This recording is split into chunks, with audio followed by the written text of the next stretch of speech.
Welcome to the Navigating Dental Insurance Podcast, where we don't take from insurance companies. Here are your hosts, Mr. Jordan Comstock and Mr. Ben Tuine. Welcome to another exciting episode of the Say No to PPO podcast series. This is Ben Tuine and Jordan Comstock. Hey, Jordan.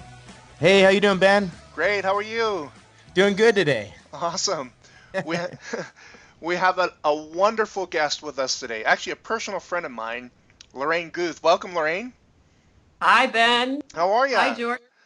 I'm good. I'm excited to be with you two today. We Awesome. are excited to have you. I've worked with you, Lorraine, for a number of years. We both have been on the speaking platform together for a number of years. The last one that we did together was out in Pittsburgh. Actually, it was in Philadelphia, right? With that group there. Philadelphia. Yeah. Yeah. That was a fun one. The thing I love the thing I love is you are such a great speaker, a great educator, a great coach and mentor to a lot of my clients too. And for the listeners that don't know Lorraine, I love Lorraine because she focuses on quality care from a different perspective. She focuses on quality care by looking at your practice management systems, looking at the way you deal with your patients, helping you separate yourself from the insurance-driven mentality, and helping you and your team focus on what the patients need the most. I know that communication is one of those things that are often overlooked in dental practices, and I've learned a lot from Lorraine on how she teaches and coaches doctors on how to really focus on not only just the communication aspect, but the interaction from the patient so that the patient has a wonderful experience. And correct me if I'm wrong, Lorraine, when you do that, that leads the patients into a relationship of trust, not only with the dentist, but with the entire team that has a big deal with helping patients accept larger treatment plans. Is that a correct statement? Absolutely true. If you look at what makes people purchase, especially significant unexpected expenses, trust is a key determinant in their decision, whether they acknowledge it or not.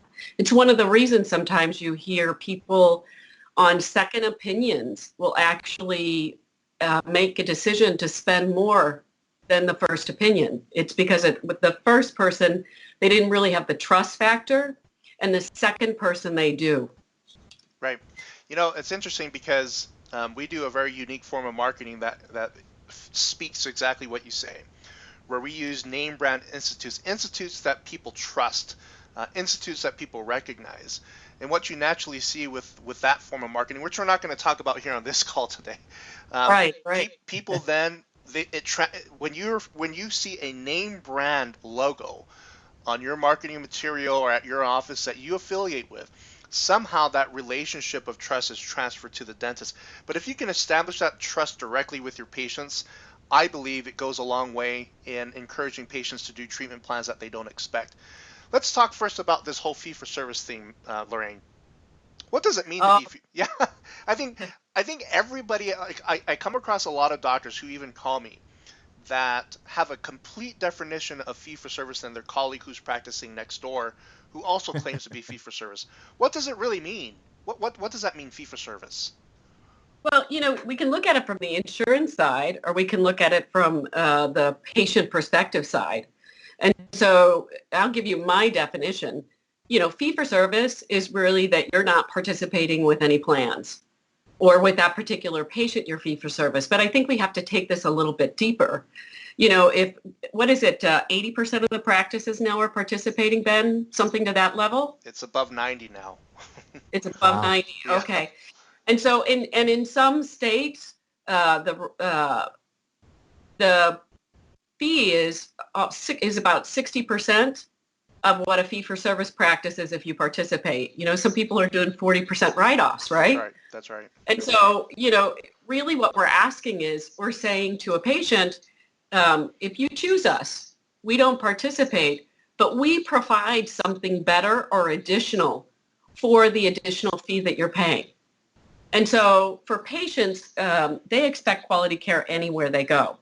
I think that we really have to look at, we have to provide the service in consistent service standards. So one way to look at this is everybody out there's eating at McDonald's, right? Mm-hmm. So McDonald's is really a quality product if you think about it. Love it. I love McDonald's. I like hash browns. Yeah. Look, they're very consistent. McDonald's is consistent anywhere you go, and they've created a structure that allows people to deliver that consistent level of quality, even with teenagers like my kids, which is amazing, and managers that have to transition teams. So, they're very clear about their product process. But to me, a fee-for-service provider is more like that fine restaurant that you go to.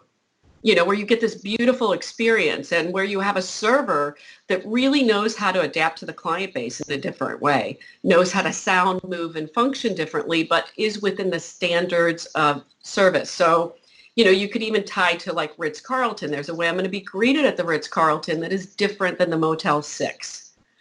And so, I think I heard somebody once say, which, I won't quote their name, but they said everybody wants to be for service. They just want the fee. They don't want to do the service.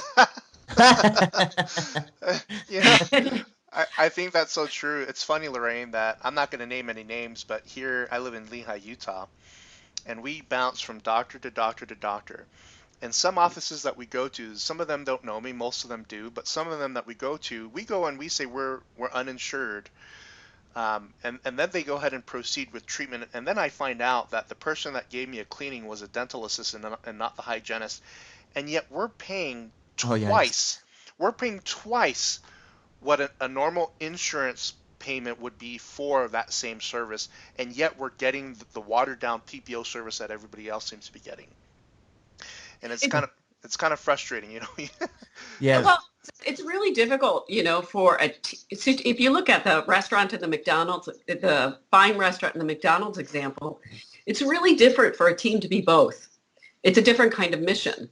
And so, there's a different kind of critical thinking about our product. I'll even tie to the restaurant side again. I was at a restaurant for a family wedding. My brother-in-law wanted a certain kind of beer they didn't have on the menu. And the server acknowledged that they didn't have any. He said, but I'll take care of it for you. He came back later. He bought a beer from the bar across the street. I don't know if it was legal for him to do that. Wow. But he, to my brother-in-law, I know. He's like, wow, right? And so then later when he wanted another round, he said, oh, I'm not going to ask for that because I know you don't have it here. And he said, oh, sir, I anticipated that you might want another. I bought 2 for you. Wow. Wow. That's wow, awesome. right? Yeah. So there's your service. So I think, what I look at is in our practices, if we really want to be fee for service, we have to work at what our service standards are. We have to train people. If you look at the server in a really high-end restaurant, they have a different level of training, a different level of structure. The whole structure supports that dining event. And so the way we greet people, the way we go through all of our administrative steps with our patients, how we take them from the reception room to the clinical area. Our appearance counts. If you're in a fee-for-service practice, we can't come in with rumpled scrubs looking like we just rolled out of bed. We've got to have the whole piece together. And sorry. And that requires monitoring. That requires knowing what's being said on the phone. That requires training. And I think there's a difference between being friendly and service. Have you ever heard me say this before, Ben? I have, and I love it, and I agree with you 100%. I think there's a lot more to the patient experience than just the clinical side. I've once heard that clinical is just 1/7 of a dental practice, and what you're talking about is the other 7th, the other 6 areas.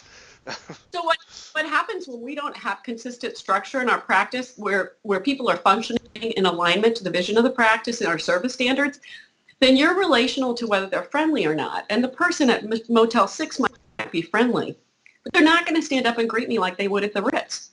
And so, friendly's inconsistent. It's related to an individual team member's perceptions.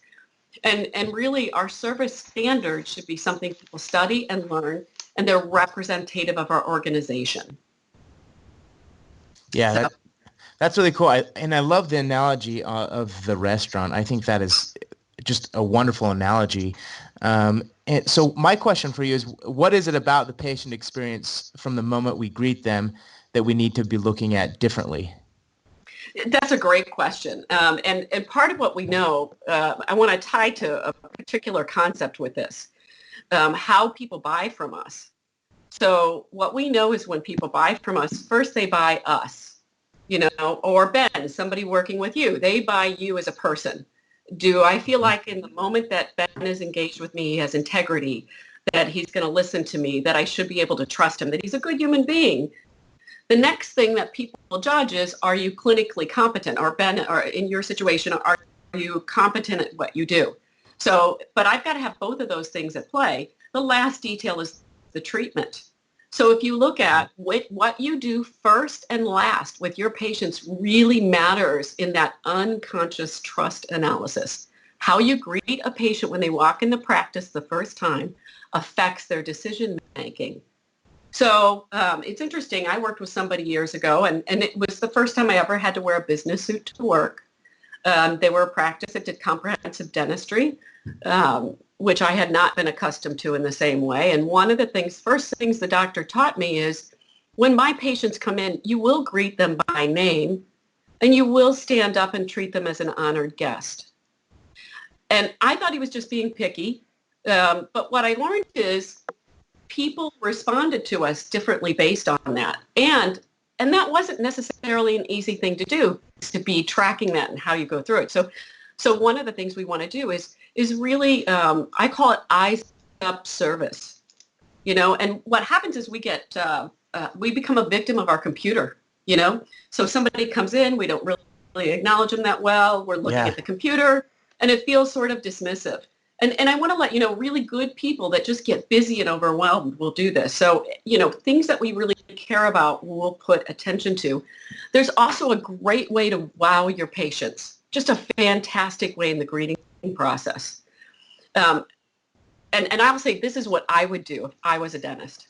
Not everybody is willing to do this. So what I would do is, when the patient comes in the door, certainly your administrative person is going to greet them, potentially shake their hand. If there are forms, I'm not going to hand them out over the window. I'm going to walk out to the reception room and give them to them. And so there's a whole languaging around that. The next step is, again, this is the practice. If I were a dentist, I would go out and greet that patient. And what I would do is I might come to them and I might say, let's say it were you, Jordan. I might come to you and put my hand out and say, hello, Jordan, I'm Dr. Fantastic. Welcome to my practice, right? Welcome to my practice. And you would be stunned right there, right? Oh, I probably would, I would say, are you ready to go? And I would bring you into the clinical area, but I would make sure I had an assistant right there, or whoever I was going to pass you off to. And then once I got in that door, I would say, I just wanted to be the first person to say hello and welcome you to my practice. I'd like to introduce you to Janie. Janie is my clinical dental assistant. You're going to love her. She's fantastic. And she's going to help get you started. And then I'll be in the room and we'll have a conversation about what you're looking for. And then I would turn around and say, Janie, would you mind getting the blah, blah, blah, blah, blah diagnostic for me? And then I'll be in to speak with you. Thanks so much for coming in today. Yeah. And at that point, awesome. Wow, right? Yeah. Yeah, Lorraine, the interesting thing about that is when both you and I do a lot of traveling across the country, so does Jordan. And when we meet with our clients, or even when we meet with doctors that are investigating our services, I can almost tell the doctors that you just described, one of which I'll mention to you, Dr. Konikoff, who practices in Virginia Beach. A couple of months ago, I was doing a program down there, and he was kind enough to invite me to his country club for an evening dinner.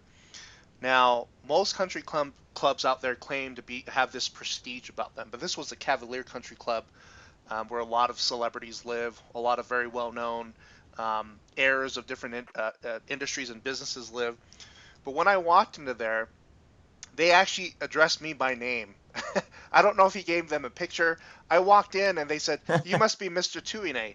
And they pronounced it correctly, and I was so impressed. I walked back. They took me back to the patio area just over, I don't know if it was a lake or an ocean front, but we sat down. It was a beautiful setting. Dr. Konikoff stood up.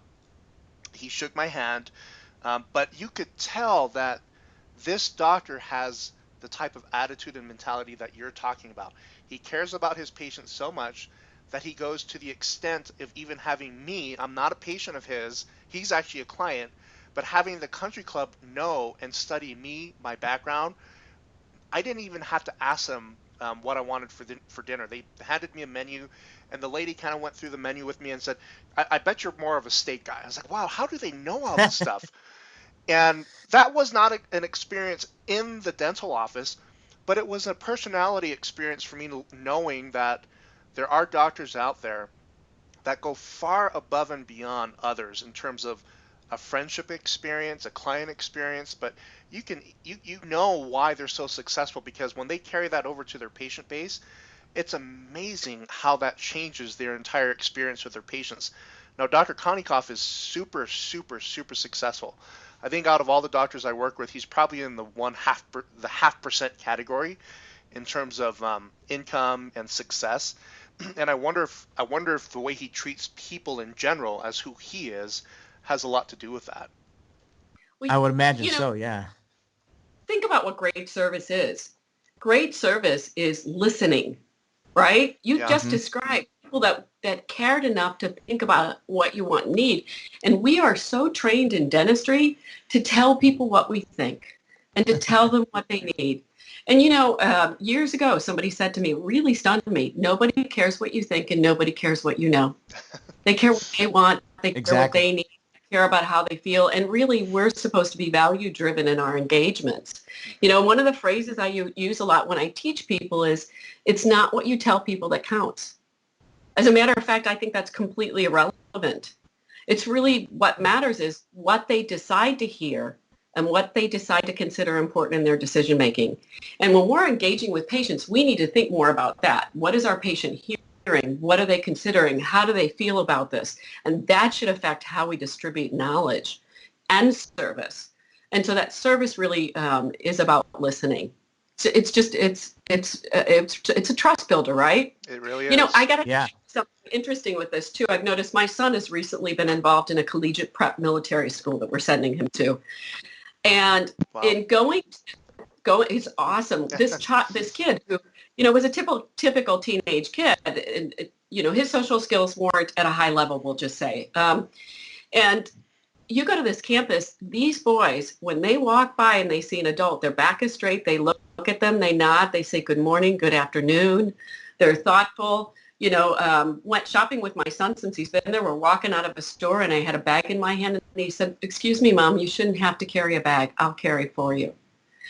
So, it's just amazing how we respond to these things. And they say, "Ma'am, sir, thank you, please. May I help you? Let me take care of that for you." And we all respond well to that. Yeah. And so part of this is, we need to, if you look at just that greeting point, that's the way you greet somebody that you care about. We should greet every patient like they're a celebrity to us. They're valuable. Yeah. In a day and age where there are so many dental practices, and there's a huge increase of the DSOs that are out there that are focusing on these things, I guess we can't speak to how important it is to have great customer service out there. That is just the standard for every business these days, is you have to have a real genuine interest in those patients, and those patients have to feel and trust how you make them how you make them feel during that initial job interview, if you will, as they come in and assess who you are. Which leads me to the next question, Lorraine. You talk a lot about the needs wants assessment. Right. I'd like for our listeners to know what that is and why they should be spending time on that. Can you elaborate a little bit more on the needs wants assessment? Yeah. So this is the time that you are in the clinical area talking with a patient, or for some people in the consultation room before you bring them to the clinical area, where it's that first beginning with the patient, And so this is where they're making a lot of assessments about who we are as human beings. So I think we have to think about what we're doing there. And one of the mistakes we sometimes make is we get very clinical. In fact, I've watched wonderful people have a list of medical questions or clinical questions that they just read off, and they're looking at a sheet of paper. And they ask things like, "How do you feel about your smile?" Okay. It's like, and so it screams, "You are a thing to me," right? Mm-hmm. And so I think we have to look at what a needs wants assessment is. And so to me, the first thing we're doing is we're trying to create connection, which means we want to have a great introduction, a great hello. It doesn't necessarily mean we need to spend a lot of time talking about their dog or their cat. But, you can create connection very quickly with people by being mentally present, by being still with them and asking them about what's important to them. One of the questions I like to ask is what brought them in? What brought them here today? Now, one of the mistakes we make sometimes is we make it about the clinical issue that they talk about, right? And so maybe they have a toothache or they feel like they don't like their smile, whatever it is. And I think that we have to acknowledge that there are emotional needs behind that. Right. I mean, I'll give you a perfect example. I remember one time talking to a gentleman on the phone who decided to call to come in for a checkup. Oh, I just need a checkup. And I said, is there anything that prompted you to do that? And he said, well, I got dental insurance. Well, he'd gotten dental insurance years ago. So there was something else going on, right? Yeah. Because he didn't call because suddenly he needed a checkup. And as we brought him further through the process, we found out there were really some needs. So what brought them here? And I'll give you a little story, a little example of this. I was coaching with one of my clients once, and his assistant had seated the patient. He was looking at the x-rays. They'd already taken x-rays. And he was going to go in and talk with the patient. And he said, so what should I say? What should I do? And I said, well, why is she here? And he just kind of looked, he ran his hand across the x-rays. He said, well, look. And her mouth was thumbed out. And I said, okay, I see all that, but why is she here today? And he said, well, because of all this. And I said, but what made her pick up the phone and call you and go sit in your chair? That's what you need to figure out. And his assistant said, well, she's getting married, so she wants to get her teeth fixed. He said, see? And I said, okay. I said, but let's acknowledge there might be more to it, because this person, and I could tell by the x-rays, I said, has been to dentists in the last few years and not followed through with that commitment. So why don't you find out what really brought her here? And so he went in and he asked more questions and talked less, because I was standing around the corner helping him. And he, she went through some of what she wanted clinically. She wanted her mouth to look good, et cetera, et cetera. And he said, I know that you have had challenges for a while.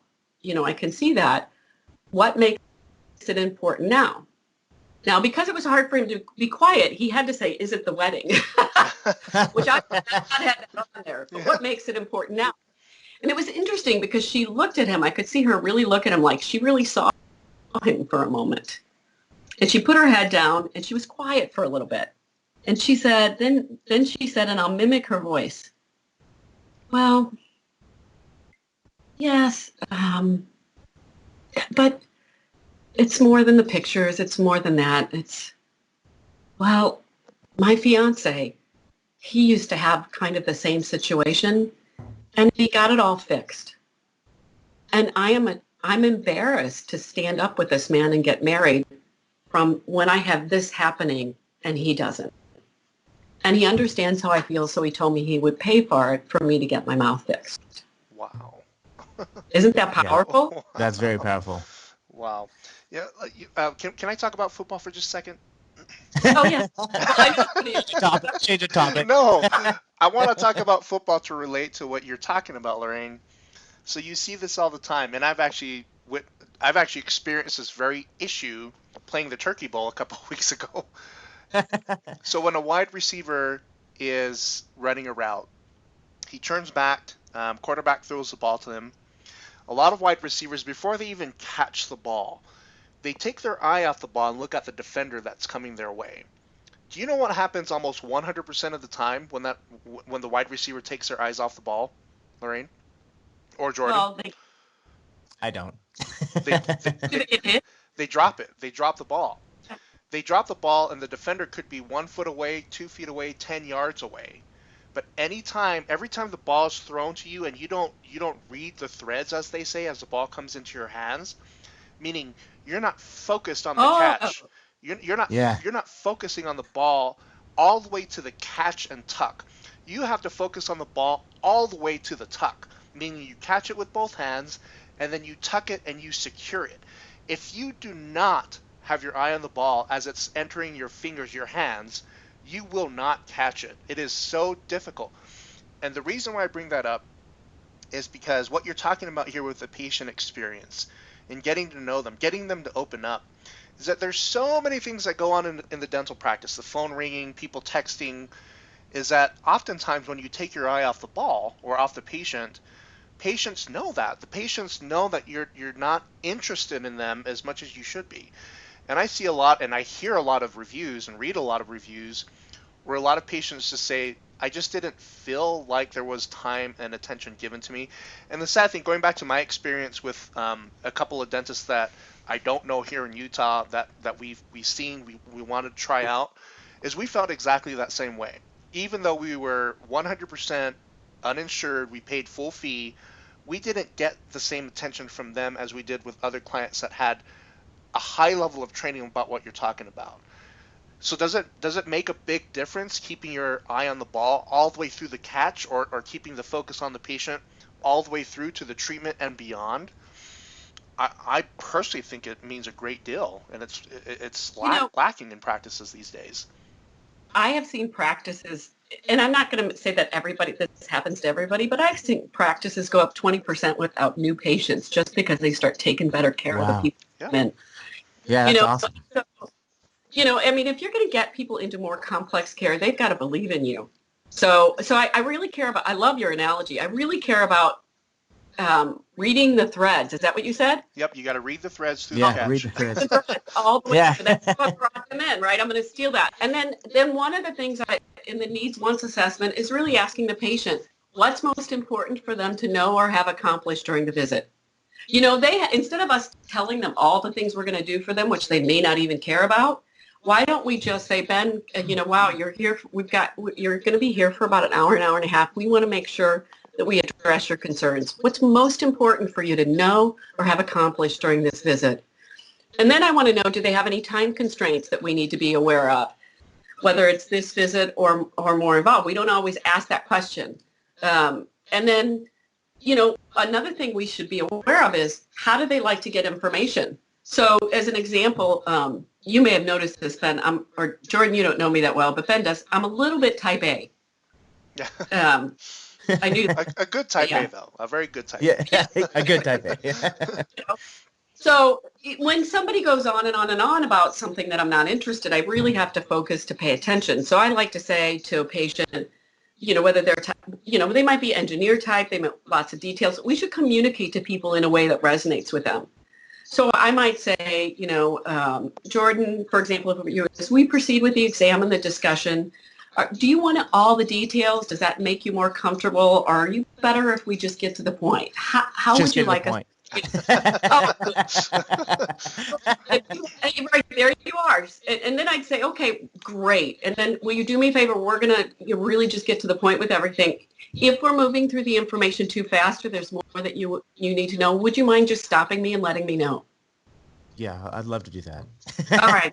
Okay, right. So now I'm giving him complete control of the process, which is what he wants anyway. Yeah. And the last thing I really want to know is there anything we need to know about how to manage your care that would make things more comfortable for you? And this is an important one I want to ask, especially because if I have somebody in the chair that's 40 years old and has had 2 or 3 other dentists in their lifetime, or even one other dentist, I want to know what they want to be different. And I'm not going to ask them what they didn't like at their previous dentist, because nobody wants to tell you that. I want to know what they want to be different. And I might even say sometimes, I know that it sounds like you've had dentistry, you've been to a number of practices. Is there anything that worked really well for you in your past care that you want to make sure we provide? And then I might say, is there anything that you'd like to be different? We want to make sure that your care here is well suited to how you like to receive care. And so if you have, 5-10 minutes, because for your type A people, this might be 5 minutes. For other people, it might be 10 minutes. And I'm willing to say, if you have an engineer type that needs a lot of work, if you spend 20 minutes on this conversation where they're telling you things, that's going to change your practice. And you have to be listening in stillness. And that's different than listening to talk, right? Yeah. Yeah. Yeah, that helps that helps a great deal in allowing the patient to buy you rather than buying what you're about to present to them. Right. So just the 2 things we've talked about already this morning about greeting patients and about the needs wants assessment. I practice at practices that just implement those things really well, and it benefits them, and you enjoy your work more. Yeah. Absolutely. Yeah, and I think just understanding, what the needs and wants are, that's so important in any type of business, especially dentistry, which is a big time relationship business. So I think it's critical to really take that time and understand the needs and the wants of the patients. And it's going to be easier for the practice working with those patients once you get to that step, in my opinion. And then you can tie to it. So like after I hear all that, I'm going to give them feedback. Here's what I'm hearing. I want to make sure I heard that correctly. Yeah. Which is what I call demonstrative listening, right? Not only do you need to listen well, you need to demonstrate that you're listening. And then later when you're talking about treatment, you tie back to that information. So when a patient, let's say, for example, has 3 MODBL, STXUYZ fillings with open margins and pins and, big overhangs or whatever else, if one of the things they told you is that they travel a lot and having an emergency is a real problem for them, then when we talk about that care for the crowns, removing those fillings in the crowns, and say, well, I might say, well, Ben, I know you said you travel a lot and you speak professionally. And so something like this that could potentially create an emergency and affect your professional ability, we need to fix that. So that's not a problem for you when you're on the road. Yeah. And, you really tailor the information to the needs of the patient. That's awesome. Yeah, I think that's great. So I got another question for you, Lorraine. Yes. So when patients are overwhelmed by fees, how would you address that? Well, do you want to guess what the most common phrase people say right before they buy a large unexpected purchase? Do you want to guess what that is? Oh crap! I don't know. Yeah, right. Well, that's what's going on in our head, isn't it? Yeah, so yeah. We hear these things. Actually, I almost picture people with that. You know what a quotation bubble is, right? Yeah. Uh-huh. Like you see them in cartoons, the quotation bubble with people speaking. I almost picture people that their quotation bubble when they hear this stuff is no, no, no, no, no, no, no, no, no. I can't think about this, right? Yeah. But it's what happens, and it doesn't mean that we're never going to do the work. Well, we get thrown off because the most common phrase people say when they hear these kinds of things is, there's no way I can afford this.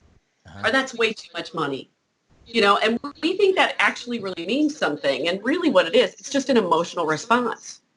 I mean, if you look at it, how many things, if you really think to your own self, how many things you bought where you've said, I can't afford this?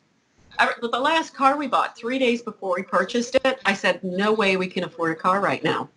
3 days later, when I was headed to the dealership, I said, there's no way we're spending more than $20,000. 15 minutes into the dealership, I was fine with $25,000. So these are things we do. And I think most other businesses understand that when people hear about an unexpected expense, their first reaction is an emotional reaction. And so one of the things that we do is we try to problem solve it for people with information. And one of the things when I coach, I always say, we never give information to emotion. So someone that's they're not practically saying, I've analyzed my budget, so I know what I can afford. They're in emotion, right? Yeah. They say, oh my gosh, I don't know if I can afford this. I'm not going to start talking about financing or anything else. I'm going to say, you seem surprised. I'm going to respond, but I'm not going to stop their problem solving. I look at when people hear these things, it's like if you had gears in your brain, right? And so when people talk, they problem solve. Those gears are spinning. So I'm not going to say anything to problem solve a money situation until I really know it's a money situation, if that makes sense. Yes, that does. Perfect sense. So it's, I might say, you seem surprised, or it feels to me like you're overwhelmed. And if they go, oh my goodness, I am. And then I would say, are you overwhelmed by the amount of treatment you need or the fee to get you what you want? What's overwhelming you? And if you're quiet, sometimes people say, they just sit there for a minute and you got to leave the pause. And they might say, oh, I knew it was going to be a lot. I knew it was going to be a lot. Okay. So Does knowing the fee change the result you want? And I've had people stop for a minute and look at me and say, no, but can't you do it cheaper? That's a good question. Yeah. Because they're not thinking. That's what I know. They're not thinking. They're just in reaction. Yeah. And my answer would be, if you want blah, blah, blah, whatever they said they wanted, then this is the way to manage it. If you're willing to compromise on what you want, we can look at other treatment alternatives. Mm-hmm. And I've had people look at me and say, no, I don't want to compromise. Well, then this is the fee that you're left with. And then you're quiet enough. And I've said to people, how would you like me to help you? I don't start in payment plans. And I am surprised at how many times people get their checkbook out. So I'm going to give you a quick little story. I remember, years ago I had a hard time with this because I projected my personal income issues on everybody else. I was young, I was driving an old beat up pickup truck. I mean, I was poor. And so I had a boss that said, one of the things he said to me, I still remember this. He said, you could be really good at this, Lorraine, if you could just shut your mouth. Still working on that. He was direct. He was great. And he said, do you know people sell a Mercedes quicker than you sell a Crown? You're so excited about dentistry that you scare them with all these details. And I was really excited about dentistry. And he said, and then you feel bad for their money and you don't even know about their money. And so he said, I'm going to help you. And so we had a gentleman, he was coming up and he said, now I know you worry about everybody's money. Just to let you know, he owns a major hotel in this city's skyline. Okay? So quit worrying about his money. He's going to come up to the desk. I want you to do exactly what I tell you to do. And I'm going to stand around the corner and help you. You get what I mean by that, right? Yeah. Mm-hmm. He was going to stand around the corner and make sure I didn't say anything he didn't want me to say. So the gentleman came up and I looked at him and I said, hello, Mr. Jones, how are you? Quick little warm up. And I said, I understand that what you'd like to do is you want to fix your smile so it looks great again. You want to fix the teeth so you can bite and chew comfortably. And when you go to a restaurant, you're comfortable eating anything you want. And he said, yes. And I said, and the way we're going to do that is the blah, blah, blah, blah, blah, with the crowns, whatever it is, really short. And he said, yes. And I said, the fee for what you want will only be $15,000. I was required to look at him and smile. That's what I said. The fee for what you want. Now, praying for me, because I was doing exactly what I was told. This man looked at me and he said, wow, that's expensive. And I wish I could portray, the angst, the visual angst he went through as he was looking at me. And when he said, wow, that's expensive, I wanted to say, excuse me, but you're not following the script and I need to go back and ask the doctor what to say next. Because prior to that, I would have gone on about what a great lab we use, what a great clinician, blah, blah, blah, blah, blah. Right. I couldn't say anything. So I just looked at him and said, it is. I thought, I'm not going to debate with him. He thinks it's expensive. And that was when I realized, so what? So what if it's expensive? We all have expensive things we want, right? Mm-hmm. So that's not necessarily a negative judgment. And so I just said, it is. And so he's saying, wow, it's really expensive. I said it is. And then it was quiet. And I saw him looking at the counter, tapping his foot, thinking. It was a longer silence. And then he looked at me and he said, Lorraine, I only brought $4,000 with me today. Oh, gosh. Be careful of remaining $11,000 when I come in for the treatment. I said, sure, we can do that for you. Yeah. So it was a lesson for me, I had never thought about it in that perspective. And it was interesting. Prior to that, I had said to the doctor, there's no way people would pay for dentistry before it's done. And so that was where I really learned people have these emotional reactions to money, and it doesn't mean they don't want the treatment. It doesn't mean they don't value it. Our problem is we jump in and start talking too much. Yeah, that is a sales, and I was just going to say, I'm not afraid to say this. In dentistry, people are so afraid of the word sales, but I will tell you that is an old sales technique that is often overlooked in every industry, and it's an old saying that he or she who speaks first loses. And what they mean by that is exactly what you said, Lorraine. People will respond emotionally to price objections, or their first objection to price is always a shock.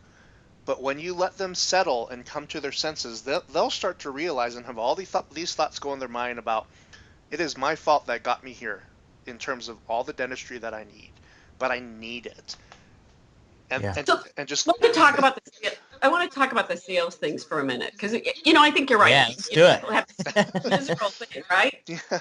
And so I'll say a couple things. Number one, we are promoting a product that brings people life and health, and we should never forget that. That's right. And for me, I've been blessed to work with some of the great practitioners in the industry, and I see these people who go to them and they're doing involved comprehensive care, and they weren't in a car accident, and it wasn't because they had a congenital deformity. It was because we were patching things up. We didn't get them excited about care. And so here they are now, a middle-income person mortgaging their house because they became a dental cripple. And so I think, I've had people who are uncomfortable promoting fluoride treatments, right? I'm like, oh my goodness, somebody can't afford, if somebody has a tight budget, they need to be treated conservatively. That means we need to get them in on a regular basis, and we need to treat things before they become a problem. And so, and in terms of sales, so I'm going to give you what I got uncomfortable with sales at one point. I had a coach was helping me, and I was never uncomfortable in a dental practice. I loved what I did. But, when it came to my own company and promoting, I was suddenly having a hard time with it. And I'm working with a coach, and he said, we talked through some things, and he said, Lorraine, you're uncomfortable with cheesy sales techniques. That's what you're uncomfortable with.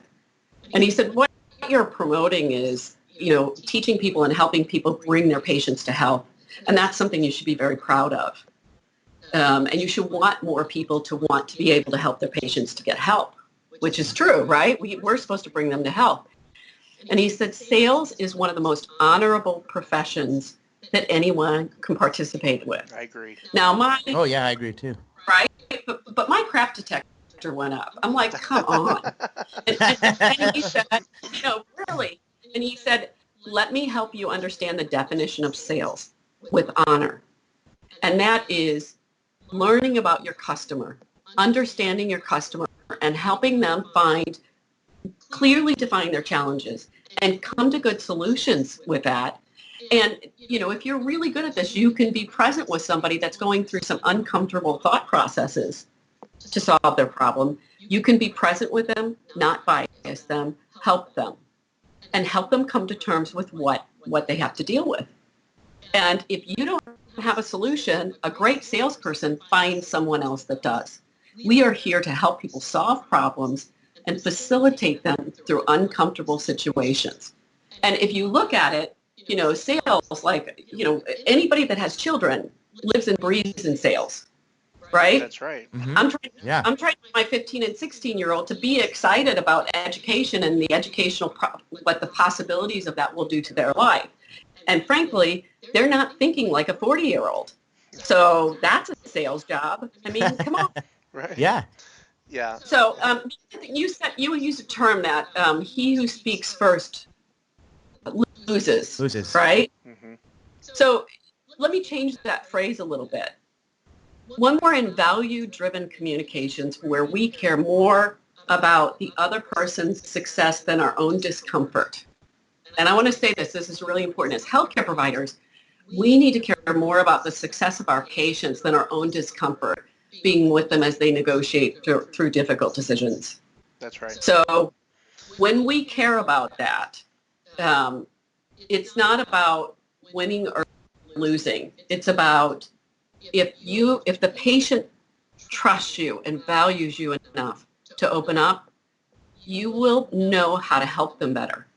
That's right. If I speak too fast, too quickly, I'm giving you information that I want you to know instead of information that you will choose that you need to make a better decision.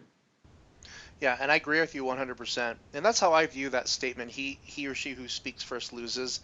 It's more so about finding a win-win situation to help the person that you're speaking with overcome their own emotional objections about the care that they need. They need the care. If they don't proceed with the care that you recommended, we all know that in the future it's going to result in other problems that could possibly be far more expensive than what they're dealing with at the time. Lorraine, this is awesome information. We appreciate you being on our podcast today, and we want to do another one with you. Unfortunately, we don't have enough time. Our tape is limited in terms of what we can produce on each episode. But would you be willing to come back on another episode in the future? I would love that. That would be great. Another area that I wanted to speak with you about, because you're an expert at it, is eliminating the insurance-driven mentality. And we kind of talked about that earlier today in terms of gaining that relationship of trust with the patients, and then having some savvy when it comes to communicating with the patients, or at least a process in which you can help patients overcome objections with regards to price, the needs wants assessment, and focusing on that. But I'd like to spend some time with you a little bit more on the insurance-driven mentality, and let's go ahead and schedule that for the near future. But for the time being, I would love for you to share your contact information for those that are listening that may have questions or that may want to contact you. And I'm going to give a little pitch for Lorraine. I've known Lorraine for a number of years. Out of all the folks that I know that do any kind of management consulting or coaching, Lorraine is a true mentor. She, as evident with what she shared with us today, there is a lot more information that she knows, keys, tips, and tricks on how to help you improve your practice in small ways that will help boost your income in big ways. So Lorraine, do you mind sharing your contact information? I'd love to. I can be reached either by phone, either through the business line, 636-273-9500. Again, 636-273-9500. Your clients can feel free to call my cell. I travel. Sometimes it's a good way to reach me, which is 314-304-3176, or by email, Lorraine, Lorraine, at GuthDentalConsulting.com. You can also contact me through my website, and I will make an offer to any of your clients. I provide what I call a virtual cup of coffee, right? So I have people sometimes I'm not working with. They call me. We spend some time. We spend half an hour, 45 minutes, talk about whatever their concern is, and they go their way. And, I have a standard to this. This is just for you to have some help to bounce an idea off of. I will not talk to you about working with you. It's not a sales call. In fact, if you want to talk to me about working with me, that has to be a separate phone call from the virtual coffee. So your clients can feel very safe that they won't be pressured at that time. I appreciate that. All they have to do is go to the website and sign up for that, and, we'll schedule that. I know, I watch clinicians who really, really care about their clients, and they care about their team, and they struggle with how to make issues happen. And I certainly know that this is tough for people sometimes. Yeah, absolutely. Well, what you shared today is valuable. And I think if a lot of doctors implement what you talked about, they will definitely be better off. And I heard a rumor that if they log on and chat with you on that virtual cup of coffee after 6 p.m., it's called virtual cup of whiskey. Is that right? Nice. I have no control over what's in your cup. It could be whiskey, whatever it takes to get you through. Well, Lorraine, you are a wonderful person. Thank you so much for taking time and sharing some awesome nuggets with our listeners today. Are there any closing thoughts, anything that you'd like to close on with regards to what we've been talking about? Oh, that's a big question. I think I would encourage any of your clients that are looking at improving their practice to come join us when we talk about the insurance verbiage. I'd say that we are teaching our patients how to use insurance as the determinant in our relationships, and we've got to stop doing that. We don't work for them. That's right. And so part of the reason the insurance companies have beat us to death is because we participated in the beating and set them up to do it. So we've got to stop. That's right. It's time for change in the industry. And that's why we've titled this Say No to PPOs. We recognize that you can't run away from the insurance problems, but you can deal with them. You can't run away from participation. Many can, but we can deal with them. We can definitely find ways and solutions. We can come across experts like you, Lorraine, to help provide tips and nuggets, and hopefully a lot of these clienteles that should be hiring you should get a hold of you. But Lorraine, thank you again for being with us today. It was a pleasure. It was great. Lorraine. And that's it, folks. Another exciting episode in the can. We extend our gratitude and thank you to you, our listeners. Without you, our podcast wouldn't be successful. It most certainly wouldn't be where it is today. We just recently started this podcast and we've already received thousands of downloads on most of our episodes. A small way that you can show your appreciation for what we do is to tell somebody about our podcast. You can also share any of our episodes on your Facebook page or other social media, or even like us on iTunes. Again, thank you for your support, and until next time, may you find success in navigating the most challenging insurance problems within your dental practice. Cheers. Dancing in the moonlight, everybody.